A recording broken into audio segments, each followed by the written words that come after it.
les Français ont de la peine à comprendre que le système fédéral est le meilleur garant de la nation.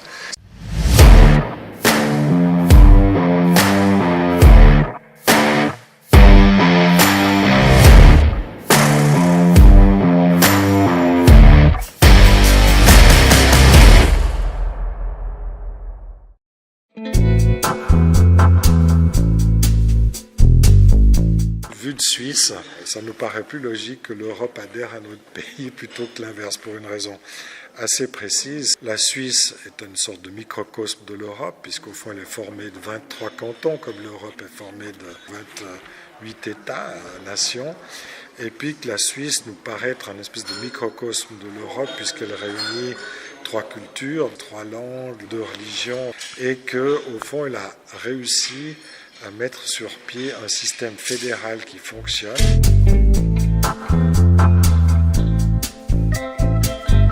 La Suisse n'est pas du tout fermée à l'Europe. Le problème, c'est le fonctionnement non démocratique de l'Europe qui ne convient pas à la Suisse. Depuis 2 siècles, nous avons mis en place un fédéralisme démocratique. Le peuple a adhéré au projet de construction fédérale, et de ce fait, en adhérant au projet, a permis au pays d'acquérir cette stabilité, donc d'agrandir ensemble le gâteau plutôt qu'en luttant les uns contre les autres. C'est schématique, mais c'est au fond la base même de cette méthode suisse que je préconise pour la construction de l'Europe. C'est de mettre la démocratie, d'introduire au fond de la démocratie dans le fonctionnement de l'échelle du niveau européen, donc supranational.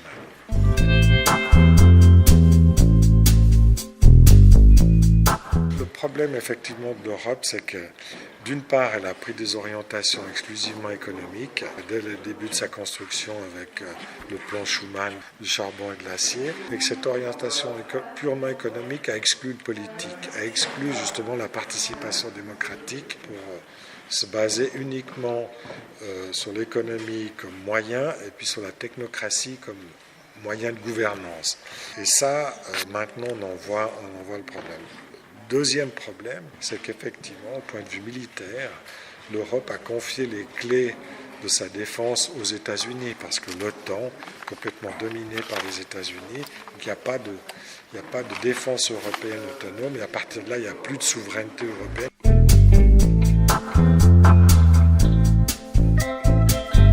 L'OTAN est à la fois un ciment, mais à la fois un moyen de maintenir l'Europe en état de vassalité, de vassalisation permanente. Parce que justement, elle est privée de sa souveraineté, elle est privée de son pouvoir de décision, notamment en matière de défense, qui est un domaine capital. Ça. C'est la défense nationale et fait partie intégrante d'un État national, enfin d'un État digne de ce nom. Donc effectivement, pour se libérer de cette emprise de l'OTAN, ce que je préconise, c'est une Europe alors neutre. Le mot est assez négatif. Je préfère le mot non aligné, parce qu'on voit que le non-alignement permet au fond, de jouer le rôle d'arbitre. Le rôle de l'Europe, d'une Europe indépendante, libre, souveraine et démocratique telle que je la préconise, c'est de jouer le rôle d'arbitre entre les 2 grandes puissances qui commencent à s'affronter, c'est-à-dire entre les États-Unis d'une part et la Chine.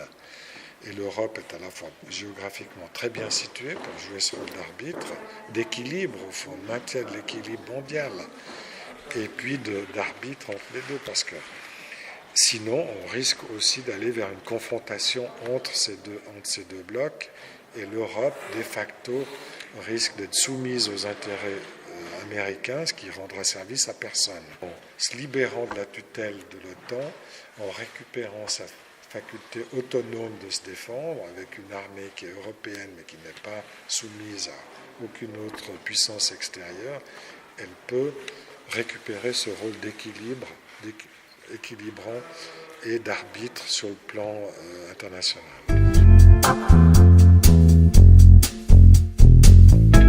Un des autres problèmes de l'Europe actuelle et de l'Union européenne, c'est qu'elle est complètement déséquilibrée sur le plan géopolitique. D'abord, elle est déséquilibrée parce on vient de le dire, par sa suggestion aux États-Unis et par le fait qu'elle exclut délibérément une moitié de l'Europe, la moitié slave, la moitié orthodoxe, qui fait pourtant partie intégrante de sa culture et de sa civilisation. C'est pas possible de construire une Europe sans avoir des relations amicales, alors peut-être difficile d'intégrer la Russie au sein de l'Europe, mais en tout cas des relations étroites de partenariat avec la Russie et l'ensemble du monde slave, qui ne soit pas uniquement la Pologne, la Tchécoslovaquie, etc., mais aussi ouverte à la Serbie, aux Balkans. Pour moi, il est évident qu'une Europe digne de ce nom va de Brest à Vladivostok, du Portugal à l'Oural, pour reprendre aussi les mots du général de Gaulle, qui avait très bien compris la nécessité d'intégrer la Russie, en tout cas d'avoir un partenariat étroit, une coopération étroite avec la Russie, plutôt que cette hostilité permanente qui existe aujourd'hui entre l'Europe, les États-Unis d'une part et la Russie de l'autre. L'autre problème du déséquilibre européen, c'est la force croissante de l'Allemagne. L'hypertrophie de la puissance allemande depuis la fin de la guerre froide et la réunification allemande fait qu'on assiste à un déséquilibre interne qui menace au fond la structure interne de l'Union européenne, parce que les Allemands ont trop de poids. Alors, ils le prennent du point de vue économique, ils sont démocrates, ça c'est juste, mais disons ces grands déséquilibres perturbent le fonctionnement de l'Union, et si on continue dans ce sens, ça va être encore, à mon avis, ça va empirer.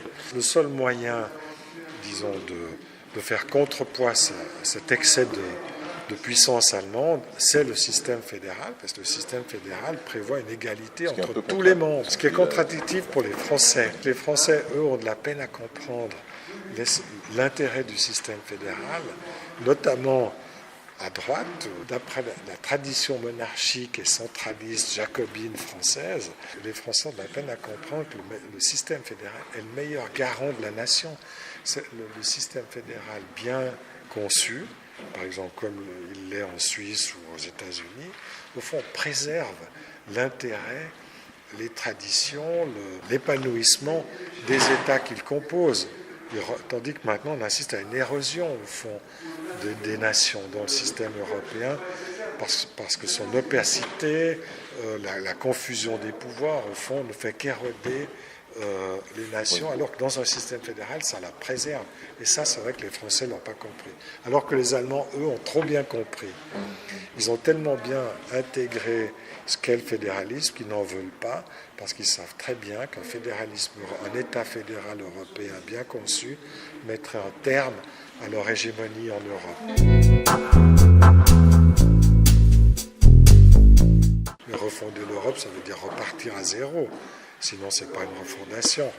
Donc même les européistes sont conscients de cette nécessité, mais ils ne veulent pas accepter, au fond, l'idée ultime. Si on crée un vrai État fédéral européen, ça voudrait dire des frontières fixes, une participation politique de l'ensemble des peuples européens à la définition de cet État, à la gestion de cet État, ce qui n'est absolument pas le cas, puisque les peuples sont évincés du pouvoir exécutif européen, même si les représentants des États à Bruxelles sont élus démocratiquement chez eux, ils ne le sont pas au niveau supranational. Ils font une s'auto-élise, ils s'auto-promeuvent. Les élus européens n'ont pas la possibilité de ce que devrait avoir chaque parlementaire, ce qu'a chaque parlementaire dans un État national, c'est-à-dire de déposer des projets de loi.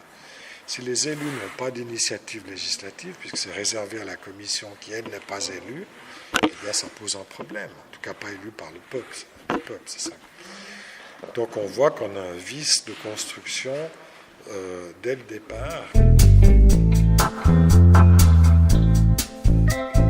Du fait même que les peuples ont été exclus de l'exercice du pouvoir au niveau européen, le système fonctionne de façon opaque, de façon confuse, avec une confusion qui est au fond entretenue, où les pouvoirs sont jamais clairement définis entre le Conseil européen, la Commission, le Parlement, toutes les instances, la Coreper. On ne sait même pas qui sont les membres de cette Coreper. C'est un nœud au fond de pouvoir au sein des institutions européennes, mais dont les membres sont cooptés, mais absolument pas élus de façon claire. Donc ce fonctionnement-là, à mon avis volontairement opaque et confus, est fait au fond pour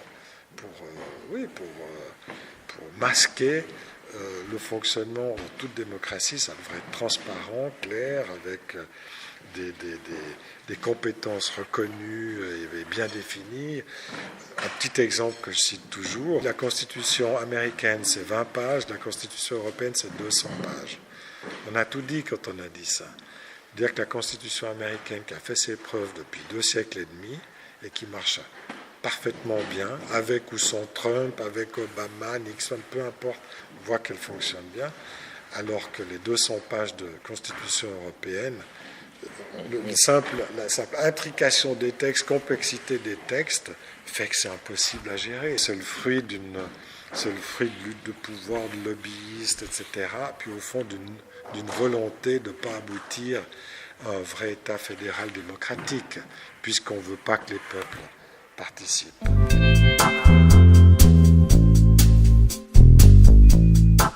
Ce qu'il faut quand même reconnaître à l'Union européenne, c'est quand même un certain succès économique si on regarde sur la distance, parce que c'est vrai qu'elle a permis de reconstruire l'Europe qui avait été dévastée par les guerres mondiales. Voilà, grâce aussi au plan Marshall, on est tout à fait d'accord. Mais disons, sur le plan économique, on ne peut pas dénier à l'Europe un certain taux de réussite. Le problème, effectivement, c'est que l'adhésion de l'Europe à l'ultralibéralisme imposé par les anglo-saxons, par Margaret Thatcher et Ronald Reagan dans les années 80, la conversion de cette Europe à l'ultralibéralisme actuellement débouche sur une austérité, un culte de l'austérité qui porte préjudice à une majorité de la population européenne. Et c'est ça le problème.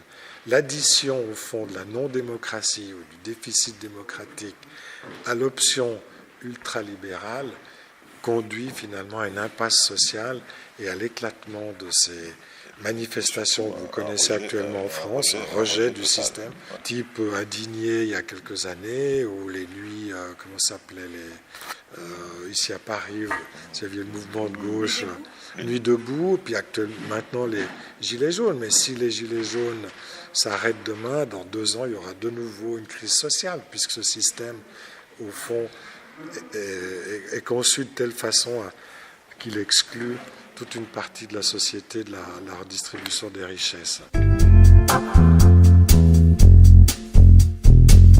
Il y a plusieurs options que j'examine. Alors, il y a soit un long dépérissement avec des petites réformes successives qui permettent de maintenir ou de prolonger la vie du système. Une autre option, eh bien, c'est au fond une vassalisation totale par les États-Unis. On se transforme en province américaine.